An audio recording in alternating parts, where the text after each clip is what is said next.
ప్రియమైన సహోదరి సహోదరులారా, ఈరోజు మనం ధ్యాన నిమిత్తం పరిశుద్ధ గ్రంథం నుండి అపోస్తల కార్యములు 20వ అధ్యాయం 9వ వచనం చదువుకుందాం. అప్పుడు ఐతుకు అను ఒక యవనస్తుడు కిటికీ చాలాసేపు ప్రసంగించిన నిద్రాభారంలో జోగి 3వ అంతస్తు కింద పడి చనిపోయిన వాడై ఎత్తబడిను. ప్రార్థన. పరిశుద్ధుడైన తండ్రి, నీతి స్వరూపుడైన తండ్రి, యేసుక్రీస్తును కొందార్చరిస్తాం. ఈరోజు లైవ్లో ధ్యాన వాక్యం ధ్యానించమని సహాయం తెచ్చింది. యేసయ్య ఘనమైన నామాన్ని మీకు లేనిపోతే ప్రార్థన చేస్తున్నాం తండ్రి, ఆమేన్. ప్రభునందు ప్రియమైన సహోదరి సహోదరులారా, అపోస్తల కార్యాలు 20వ అధ్యాయం 9వ వచనంలో మనము మేడ గది గురించి చూచాం. లేక 9వ వచనంలో అనేక దీపములు అనే దాని గురించి కూడా చూచాం. ఈరోజు మనం 9వ వచనం నుండి ధ్యానం చేస్తున్నాం. యవనస్తుడి గురించి ధ్యానం చేసాం. అపోస్తల 20వ అధ్యాయం 7వ వచనం నుండి 12వ వచనం ఒక పారాగ్రాఫ్ ఉంది. ఒక్కొక్క మాటని ధ్యానం చేస్తున్నాం. 7వ వచనం ఆదివారం ధ్యానం చేసాం. అలా ఒక్కొక్క మాట ధ్యానం. ఈరోజు కిటికీ అనే మాట గురించి ధ్యానం చేద్దాం. యవనస్తుడు అనగా ఐతుకు ఏం చేశాడంటే కిటికీలో కూర్చుండి నిద్రపోయి పాలు చాలాసేపు నిద్రవాన్ జోగుడు అంత కింద పడి చనిపోయిన వాడే ఎత్తబడి అని చూస్తున్నాడు. కిటికీలో కూర్చున్న ఐతుకు పడిపోయాడు. దానికి కారణం కిటికీ అంటారా? కిటికీ పడేసింది అంటారా? కొన్నిసార్లు వాళ్ళు వీళ్ళు అంటారు, స్నేహితులు అంటారు, మా అమ్మ అంటారు, మా నాన్న అంటారు, తమ్ముడు అంటారు, అన్న అంటారు, ఎరువులు అంటారు, పురుగులు అంటారు. మనుషులు ఎన్నైనా అంటారు మనుషుల గురించి. మరి కిటికీ కూడా పడేసింది అంటారా? కిటికీ పడేస్తుందా మనిషిని? కిటికీలో కూర్చున్న వ్యక్తి తప్పు. కిటికీ జీవం లేనిది. మనిషి జీవం గలవాడు. నరుని ఆత్మ యెహోవా పెట్టిన దీపం. జీవమును నరుడు దేవుడైన యెహోవా నరుని నాసికారంధ్రంలో జీవాత్మయుడు. మనం ప్రాణము, శరీరము, ఆత్మ కలిగి ఉన్నాం. ప్రాణాత్మ దేహాలు కలిగిన మనం ఎక్కడ కూర్చోవాలో జ్ఞాపకం చేసుకోవాలి. జాగ్రత్త కలిగి ఉండాలి. కిటికీ పడేదు. కిటికీ కదలతో మెదలదు. జీవం లేనిది అది ఘన పదార్థం. అయితే అక్కడ ఉన్నప్పుడు మనం జాగ్రత్తగా ఉండాలి. కిటికీలో నుండి పడిపోయినది కిటికీ కాదు. పౌలు గారు ఎక్కువ ప్రసంగం చేసిన పడిపోయినప్పుడు కొంతమంది అనవచ్చు. మరి ఎక్కువ ప్రసంగం చేసిన వాళ్ళు ఎక్కువ మంది మారారు. తక్కువ ప్రసంగాలు చేద్దాం తక్కువ మంది మారుతున్నారు. ఆ దినాలు వేల సంఖ్యలో మారారని చూస్తారు. మరి అందరూ పడిపోయారు. కొంతమంది ప్రసంగం చేయాలని ఇంకా ఉంటుంది విశ్వాసులకి. ఆ విశ్వాసులకి ఎప్పుడు మానేద్దాం, ఎందుకంటే నిద్రపోదామని, లేకపోతే తిందాము త్రాగుదాం అనుకుంటారు. అదే దేవుడు అన్నాడు, మొదట నీతిని నా రాజ్యాన్ని వెతకడి, తర్వాత మీకు కావాల్సినవి దొరుకుతాయి అన్నాడు. ఏం తిందాం, ఏం త్రాగుదాం, నిద్రపోదాం అన్నది మంచిది కాదు. ఈ కరోనా సందర్భంలో అసలు ఏం మంచిది కాదు. జాగ్రత్త కలిగి ఉండండి. ఐతుకు కిటికీలో పడిపోట కారణం కిటికీ కాదు అని మాట జ్ఞాపకం చేశాం. రెండవదిగా మనం చూస్తున్నప్పుడు రెండో వ్యక్తి గురించి కూడా మనం ధ్యానం చేస్తే, మరి దావీదు గురించి చూస్తున్నప్పుడు సమూయేలు మొదటి గ్రంథం 19వ అధ్యాయము, సమూయేలు మొదటి గ్రంథం 19వ అధ్యాయంలో దావీదు జీవితం గురించి చక్కని మాట ఉంటుంది. సమూయేలు మొదటి గ్రంథం 19వ అధ్యాయం 12వ వచనం, కిటికీ గుండా దావీదును దెప్పుగా తప్పించుకుని పారిపోయాను. దావీదుని సౌలు చంపాలని కూడా మేకాలు కిటికీ గుండా దావీదుని దింపింది. కిటికీ కాపాడిందంటారా? కిటికీలో నుండి దావీదుని దింపింది. అంటే నీ మాట ఇలా చెప్తాను, కిటికీ దావీదు గారి ఇంటి కిటికీ దావీదుకి ఆశ్చర్యకరంగా ఉంది. మేకాలు దావీదుల యొక్క గృహం యొక్క కిటికీ వారికి ప్రాణాన్ని తీసేదిగా లేదు, లేక వారు దాన్ని సరిగా సద్వినియోగం చేసుకున్నారు. మనకు తెలుసు యెహోషువ గ్రంథంలో రాహాబు అని వేసి కిటికీ గుండా ఇద్దరిని దింపింది. ఆ కిటికీ ఎర్రనూలు దారం కట్టారు. ఆ కిటికీ వల్ల వారు రక్షణ పడ్డారు. రాహాబు కుటుంబం రక్షణ పడ్డారు. మనం వాడుకునే విధానం పట్టలేదు. దీనివల్ల మొబైల్ చూడండి, మొబైల్ ద్వారా నీకు సందేశాలు వింటున్నాం. అనేక అశ్లీలమైన కార్యాలు కూడా మొబైల్ ద్వారా జరుగుతున్నాయి. మనం వాడుకునే విధానం వస్తువులో పొరపాటు కదా. కిటికీని ఐతుకు సరిగ్గా వాడుకోలేదు. కిటికీ ఎందుకు పెడతారంటే వెలుతురు రావడానికి, ఒకటి కాంతి రావడానికి, వెలుగు రావడానికి, రెండవది గాలి రావడానికి, మూడవదిగా మనం హోషేయ గ్రంథంలో చూస్తే పొగ కిటికీలు గుండా వెళ్ళిపోతుందని హోషేయ చెప్తున్నాడు. ప్రవక్తల్లో చిన్న ప్రవక్త అయిన హోషేయ గారు ఏం చెప్తున్నారంటే, హోషేయ 13:10 కిటికీలో గుండా పొగ పోవడానికి కిచెన్లో కిటికీ పెడతాం, ఎగ్జామ్స్ పెడతాం. అలాగా కిటికీ గుండా పొగపోవడానికి, కిటికీ గుండా వెళుతురాట, కిటికీ కూడా కిటికీలోండి మనం పడ్డానికి కాదు. అయితే కిటికీలోండి పడిపోయాడు. తను నష్టాన్ని సాక్ష్యాన్ని పాడు చేసుకున్నాడు. మంచి సాక్ష్యం కాదు. రెండవదిగా మనం చూసాం, దావీదు అయితే కిటికీలో నుండి తప్పించబడ్డాడు. తన ప్రాణాన్ని రక్షించకుండా కిటికీ ఉపయోగపడ్డదని చూస్తాం. మూడవదిగా రాహాబు అనే వేశ్య కిటికీలో ఉన్న ఇద్దరు వ్యక్తుల్ని తప్పించి తన కుటుంబాన్ని రక్షించుకున్నాడు. మన ఇంటికి ఎన్ని కిటికీలు ఉన్నాయి, ఎంతవరకు ఉపయోగించుకుంటున్నాం, ఎలా ఉపయోగించుకున్నాం, తలుపుని ఎలా ఉపయోగించుకున్నాం, మంచాన్ని ఎలా ఉపయోగించుకున్నాం, ప్రతిదానికి మెసేజ్ ఉంది బైబిల్లో. మంచాలు ఎలా ఉన్నాయి, జాగ్రత్త. కిటికీ గురించి కనుక కిటికీ గురించే మాట్లాడుతున్నాను. రాజులు 2వ గ్రంథం 1వ అధ్యాయం 2వ వచనంలో అహాజ్యా రాజు, ఇశ్రాయేలు రాజు పడ్డాడు. మంచం ఎక్కడ మీద దిగలేదు. మంచం రాజుగారు మంచం మీద కిటికీ నుండి పడిపోయి ఆలోచించాడు. కిటికీ నుండి పడిపోడు, కిటికీ లేకుండా బతికేవాడేమో ఆలోచించి. రాజే ఇశ్రాయేలు రాజు అహాబు, ఇశ్రాయేలు రాజు అహాబు కుమారుడు అహాజ్యా అనగా రాజుగారి కుమారుడు రాజుగారి కిటికీలోండి పడిపోయినట్టుగా చూస్తున్నాం. కిటికీలోండి పడిపోయి మన కిటికీలు ఐదుకు మరణించాడు మనం చూస్తున్నాం కదా. మళ్ళీ ప్రార్థన చేస్తే బ్రతికడు పౌలు ప్రార్థన చేయడం ద్వారా. దావీదు కిటికీ ఎంత ఆశీర్వాదం, సౌలు చంపకుండా బయటికి వెళ్ళినట్టుగా చూస్తాం. రాహాబు అనే వేశ్య కిటికీలో నుండి ఇద్దరిని రక్షించినట్టుగా చూస్తాం. తన కుటుంబాన్ని రక్షించినట్టుగా చూస్తాం. అనేక మందికి రక్షణగా కిటికీ ఉన్నదని చూస్తాం. తర్వాత అలా కిటికీ అన్నది ఆదికాండం 6వ అధ్యాయంలో వాడికి కిటికీ చేయమని 6:16 దేవుడు ఆవుకి, 8వ అధ్యాయం 6 నుంచి 11 వచ్చినప్పుడు కిటికీలోని కాకిని విడిచాడు.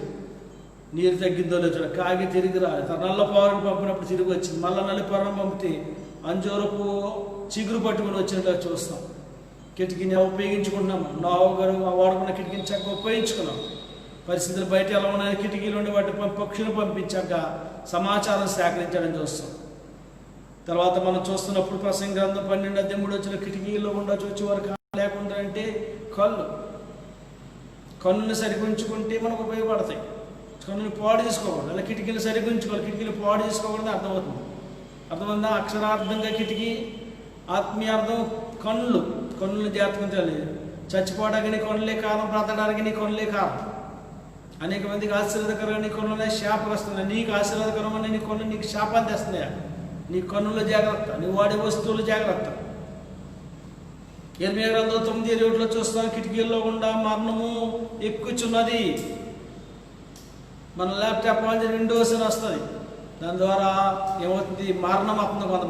కొంతమంది జీవనం పొందుతున్నారు. వాక్యం ఎలా ఉపయోగిస్తున్నావు? నీ కంప్యూటర్ ల్యాప్టాప్ని ఎలా ఉపయోగిస్తున్నావు? నీ కిటికీని ఎలా ఉపయోగిస్తున్నావు? నీ కన్నుల్ని ఎలా ఉపయోగిస్తున్నావు? నీ మొబైల్ని ఎలా ఉపయోగిస్తున్నావు? జాగ్రత్త. దానియేలు గ్రంథంలో మనం చూసినప్పుడు, దానియేలు గ్రంథంలో చూస్తే దానియేలు 6వ అధ్యాయం 10వ వచనంలో దానియేలు మోకాలుని కిటికీ తొలిపి ప్రార్థన చేసేవాడు ఉన్నాడు. కిటికీలు గుండా వచ్చే గాలి ద్వారా దానియేలు ఎంతో సంతోషిస్తున్నాడు. ఎక్కువ సమయం మోకాలను ప్రార్థన చెమటలు పడతాయి. ఆ కిటికీలు దాని గాలి చక్కగా రావటం ద్వారా చెమటలో పట్టకుండా ఉంటుంది. దానియేలు అలా కిటికీలు ఉపయోగించుకున్నాడు.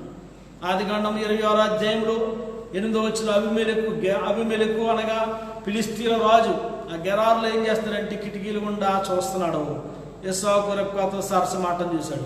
రాజు కిటికీలు పరిశీలనలో ఉన్నాడు అనమాట. కిటికీల్లో కొంతమంది చూడటమే పని, చూపులు గురం అంటారు. చూడటమే పని ఉండదు, పాట ఉండదు, చదువు ఉండదు, సంధ్య ఉండదు.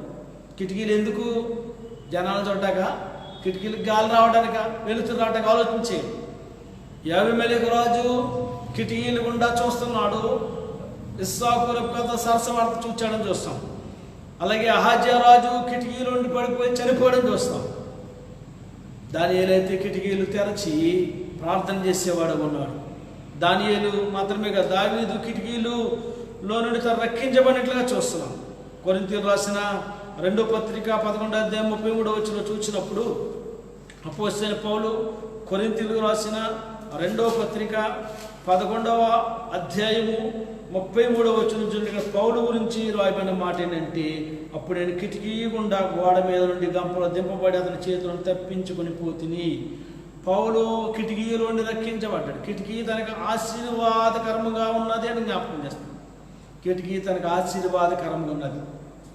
ఐతుకు ఆ కిటికీలో కూర్చొని నిద్రపోయి మరణం తెచ్చుకున్నాడు.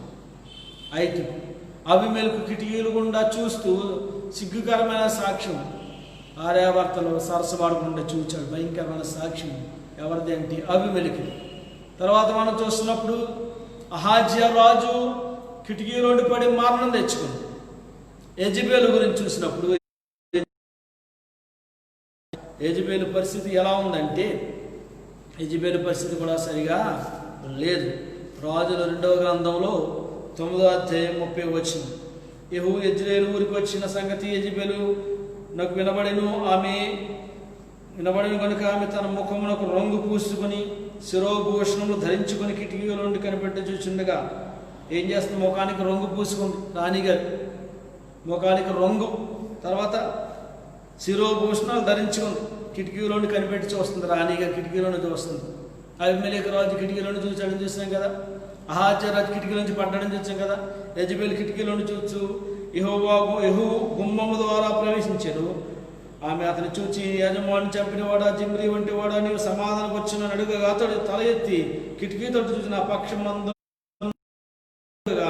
2-3 పరిచారకులు పైనుండి తొంగజొచ్చి దీన్ని కింద పడదోడని చెప్పగా, అతను చెప్పగా వారు దాన్ని కింద పడదోసినందున దాని రక్తంలో కొంత గోడ మీద గుర్రం పడిను. మరి గుర్రముల చేత అతడు దాన్ని త్రొక్కించినని చూస్తుంది. కిటికీ యెజెబెలుకి మరణం తెచ్చింది. కిటికీలు ఎలా చూసుకుని కిటికీలో రంగు పూసుకుని కిటికీలో కూర్చున్నాను. శిరోభూషణాలు ధరించుకుని కిటికీ దగ్గర కూర్చొని. ఈ దినాల్లో కూడా అలాంటి వాళ్ళు లేకపోలేదు. జాగ్రత్త. దేవుడిచ్చిన ఇంటిని దేవుని మహిమార్థమే వాడాలి. దేవుడిచ్చిన వస్తువుని దేవుని మహిమార్థమే వాడాలి. దేవుడిచ్చిన వాహనం దేవుని మహిమ. వాహనాల ద్వారా మరణం తెచ్చుకోవద్దు. వస్తువుల ద్వారా మరణం తెచ్చుకోవద్దు. వస్త్రాల ద్వారా మరణం తెచ్చుకోవద్దు. ఎంతవరకు వస్త్రాలు దైవభక్తి కలిగిన వారు, దైవభక్తి గలవారు అని చెప్పుకునే స్త్రీలు తగు మాత్రపు వస్త్రాలు ధరించారు. వస్తువుల్లో జాగ్రత్త ఉండాలి. వాహనాల విషయంలో జాగ్రత్త ఉండాలి. మనం ఎక్కువగా వాటి మీద ఆధారపడుతున్న ద్వారా మనమే లేకుండా అయిపోతాం. జాగ్రత్త. ఏది నువ్వు దేవుని కంటే ఎక్కువగా పరిమిస్తావు అది లేకుండా అయిపోతుంది కనుక జాగ్రత్త ఉండాలి. రైతుకు ఆ కిటికీలో ఉండి పడిపోయాడు. అలాంటి పరిస్థితి ఎవరికి ఉండకూడదు. ప్రార్థనకి వెళ్ళడం మంచిదే, వాక్యం వినడం మంచిదే, కానీ కిటికీలో కూర్చోందు వల్ల తను అలాంటి పరిస్థితి ఏర్పడ్డది. అలాంటి పరిస్థితి ఏర్పడకూడదు. అహాజ్యా కిటికీ నుంచి పడిపోయిన పరిస్థితి ఏర్పడకూడదు. అబీమెలెకు కిటికీ నుంచి వచ్చిన పరిస్థితి ఏర్పడకూడదు. ఎలా ఉండాలి మనం అంటే, దానియేలు కిటికీల్లో తెరచి మోకాలు ప్రార్థన చేసిన అనుభవం మనం కలిగి ఉండాలి. దావీదును కిటికీ తప్పించి రహాబు అనే వేశ్య ద్వారా తన కుటుంబం రక్షించబడిన 2 వ్యక్తులు పౌలు కిటికీలను రక్షించబడ్డారు. ఆ విధంగా మన కిటికీలు ఉండాలి. కిటికీలు పొగ పోవడానికి, కిటికీలు కాంతి రావడానికి, కిటికీలు గాలి రావడానికి, ఆ విషయాలు గమనించి నీ కిటికీలు సరిగా ఉపయోగించుకోవాలని దేవుడి సరిగ్గా గమనిస్తున్నాను. కిటికీ అన్నది అక్షరార్థం. రెండవది నీ కన్నులే కిటికీ. ప్రసంగంలో నీ కన్నులు జాగ్రత్తగా ఉపయోగించు. మూడవదిగా దేవునికి ఇచ్చిన వస్తువుల్ని జాగ్రత్తగా ఉపయోగించుకుంటే ఇప్పుడు నీకు ఆశీర్వాదం, దేవుని మహిమవుతుంది. మన కన్నుల ద్వారా దేవుని మహింపరుద్దాం, లేక మన దేహం ద్వారా దేవుని మహింపరుద్దాం. దేవుడు మనకి ఇచ్చిన వస్తువుల ద్వారా దేవుని మహింపరుద్దాం. దేవుడు మనకి ఇచ్చిన గృహాల ద్వారా దేవుని మహింపరుద్దాం. అంటే కృప దేవుడు ప్రతి బిడ్డకి దయచేయను గాక. ఆమేన్. ప్రార్థన. యేసుక్రీస్తు ప్రభువా, అయితే కిటికీలో కూర్చొని పడిపోయిన సంగతి చూచాం. గారు కిటికీ కూర్చుంటా కాదు, కిటికీ గాలి రావడానికి, కిటికీ వెలుతురు రావడానికి, కిటికీలో పోకపోవడానికి 3 విషయాలు చూచాం ప్రభు. అది గ్రహించడానికి సహాయం. ఎందుకు కిటికీలు ఉన్నాయని గ్రహించడానికి సహాయం తెచ్చాయి. అబీమెలెకు కిటికీలో చూస్తున్నప్పుడు ఇస్సాకు రెబ్కాతో సరసమాడుతుంది. రాజే కిటికీలను చూసే పరిస్థితి, భయంకరమైన పరిస్థితి. అదేవిధంగా అహాజ్యా కిటికీ నుండి పడిపోయాడు. రాజే భయంకరమైన పరిస్థితి. రాణి అహాబు భార్య యెజెబెలు రాణి అయ్యింది. కిటికీలను చూస్తుంది. పైగా రంగు పూసుకుని ముఖానికి శిరోభూషణాలు ధరించి చూస్తూ తన దాంట్లో కిటికీలను త్రోయబడతాం, చంపబడటం జరిగింది. అప్పుడు అలాంటి పరిస్థితి ఎవరికి ఉండకూడదు. దావీదు కిటికీలను తప్పించబడిలా చూస్తున్నాం. ఆది కాలం నోహు కిటికీ గుండా కాకిని పంపాడు. నీరు తగ్గింది లేదన్నది నల్లపోవని పంపి చక్కగా మరి నీరు తగ్గిందని తెలుసుకుంటానికి ఉపయోగించుకున్నాడు కిటికీని. అలా ఉపయోగించుకోవాల్సిన సహాయం తెచ్చింది. పౌలు కిటికీలను తప్పించబడ్డాడు. అలాంటి అనుభవం కాలం సహాయం తెచ్చింది. దానియేలు కిటికీలు తెరచి ప్రార్థన చేస్తున్నాం మాకు నుంచి. అటువంటి అనుభవం దయచి మేము ప్రార్థన చేస్తున్నాం ప్రభావ. మరి కిటికీలు జాగ్రత్తగా చూసుకోవాలి. కిటికీలు కన్నులకి సాదృశ్యం ఉన్నాయి. కన్నులు జాగ్రత్తగా చూసుకోవాలి, ఇల్లు జాగ్రత్తగా చూసుకోవాలి, మా వస్తువులు జాగ్రత్తగా చూసుకోవాలి. మీరు మాట్లాడండి. మీ మాటలకు లోబడి సరైన జీవితం కలిగి నీకు మహిమ తెచ్చేవారు, ఆశీర్వాదం కోరుకునేవారు. మీరు ఆశీర్వాదం పిలిచారు. అవయవాలను, మా అవయవాల్ని దుర్నీతికి సాధనలు చేసి మరణం తెచ్చుకోకుండా నీతికి సాధనలుగా ఉంటుకోవడానికి సహాయం తెచ్చి మా శరీరాల ద్వారా, మా వస్తువుల ద్వారా, మా గృహాల ద్వారా మీకు మహిమ తెచ్చేవాళ్ళు సహాయం చేయమని మిక్కిలేని ప్రార్థన చేస్తున్నాం తండ్రి. ఆమేన్. పరమతండ్రి దేవుని యొక్క ప్రేమయు యేసు ప్రతి బిడ్డకి సదాకాలం తోడైంది గాక. ఆమేన్. అందరికీ వందనాలు.